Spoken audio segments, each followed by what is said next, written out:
Thanks for taking the time to join me here again at Dread Return. I appreciate you coming back, and as long as you keep coming back, I'll keep trying to improve the quality of these videos as we go on. With regards to that, each of these videos should or is intended to build upon the one that came before it, but they should also be able to be enjoyed autonomously. So with that in mind, that is the fact that the last video I did was regarding net decking and using the computer as a resource, the majority of what I'm going to talk about here will be inspired by other people's videos, and wherever that's possible, I plan on documenting and including those in the show notes here on YouTube. So keeping in mind that, let's get into the first deck that I've managed to return to winning with. Like I said, up to this point I have tended to lose as many as 10 times in a night, only catching one lucky break, one victory along the way.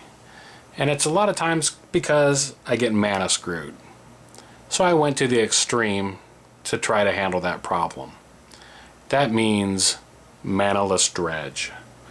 So let's look at this deck. I'm going to go through it quickly because it appears elsewhere in various forms.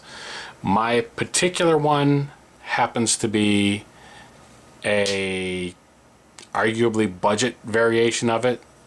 Looking at it on Tapped Out, I think it's about 150 bucks on TCG Player. It's a budget build because I already had a lot of these cards in my collection at home.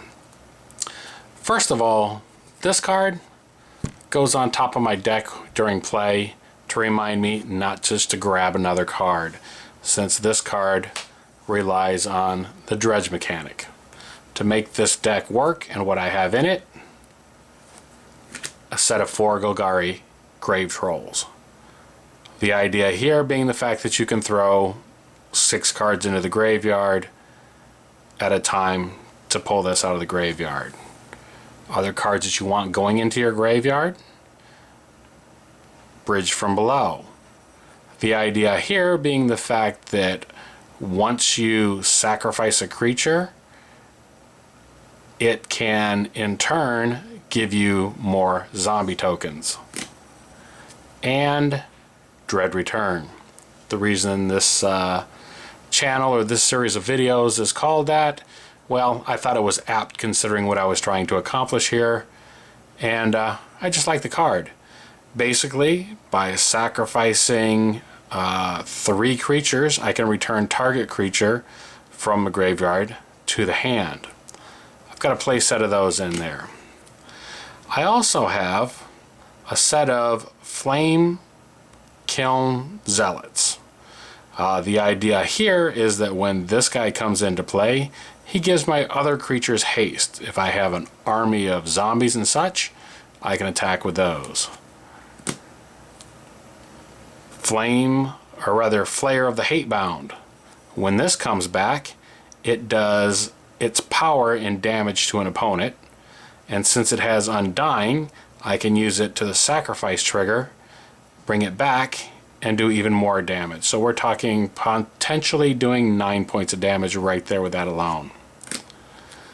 A play set of Ichorids, another card that will come from the graveyard onto the battlefield with haste. A set of Nether Shadows, a set of Narcomoebas.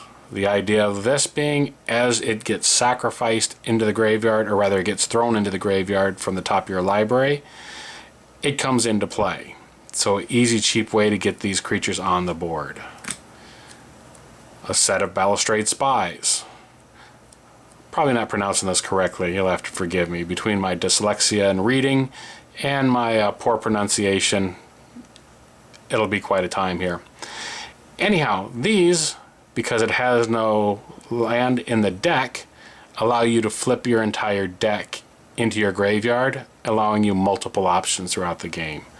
Again, I'm rushing through this quickly because you can see the entire deck in the link in the show notes, and I'm going to include the links to where I found the portions of this deck that I chose to copy and put together. A set of Stinkweed Imps, again for the dredge factor. The troll lets us put 6 cards in. This lets us throw 5 cards into the graveyard, dredge instead of drawing a card. And again, this is on top of the deck to remind me not to draw that card automatically on my turn. Golgari Thug, 3 of those. Dredge 3. A set of... Wow, my eyes are that bad. Shambling Shells. Set of 3 of those. In a lot of cases, I didn't have all the cards that I needed. I may have had 3 out of 4. So you can fine tune this deck to make it work for you. But full set of Street Wraiths. The idea here is it has cycling, allowing you to pay 2 life to draw a card. Having these in your opening hand or early on is good to let you do the dredge mechanic multiple times in a turn. Gataxian Probe, a full set of those. Again, this gives us the advantage of looking at our other player's hand. We can spend 2 life, look at the player's hand, but most importantly, we draw a card. Phantasmagorian, a full set of those. The reason here is for fixing the cards in your graveyard. You're never going to cast them, so you generally don't have to worry about his effects. What's important about this is you discard 3 cards, return Phantasmagoria to your hand, and that can become important in play. Again, I'll let you watch the other videos to see really how to work this deck. And these are kind of 3 junk cards that I threw in here to kind of fill out the deck. The Mental Misstep, just in case I need to counter a spell. A Slitherhead, because it goes to the graveyard and I can scavenge it for 0 to add a +1 to a attacking creature that has haste. And Grizzlebrand, because he's a 7/7 flyer where you can pay 7 life and draw 7 cards. Those 7 draws can be turned into cards in your graveyard. This is the deck that I've used most recently, and it's a great effect. We'll just leave it at that. Thank you for coming back and watching my video. There'll be more to come, and as I said, they should continue to improve.